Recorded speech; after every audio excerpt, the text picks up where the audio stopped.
And it was the first time I'd ever experienced amnesia due to a mild traumatic brain injury, due to a concussion.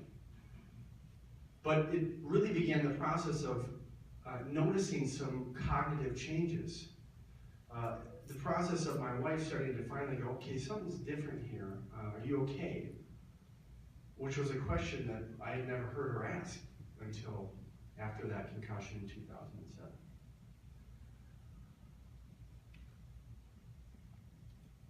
I recovered within a week and was cleared to go back and play, which I did.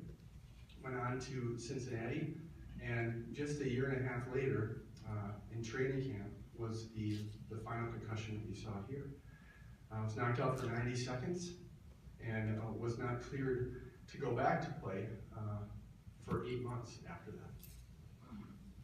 And it was a process of coming back to Minnesota and sitting down at a table with a good friend of mine and his wife, who I played with in college, and we sat there at the table talking about wedding memories. And I remember saying to Matt, well, I wasn't able to be at your wedding. And he kind of gave me an awkward look and just kind of took it as sarcasm. But I stopped him and I said, no, Matt, why wasn't I able to be at your wedding? I mean, I wasn't in training camp, I wouldn't have been in mini camps, so why wasn't I able to be there? And then the room got kind of eerily quiet. And his wife got up and went and got their photo album from their wedding and brought it to the table, and page after page, there I was as a groomsman in his wedding. I sang in his wedding. I have no memory of that day. I have no memory. I have tried and tried. I can look at the pictures and I can recognize the people in the pictures. I cannot place myself there on that day, even though I stood next to him, even though I sang in his wedding.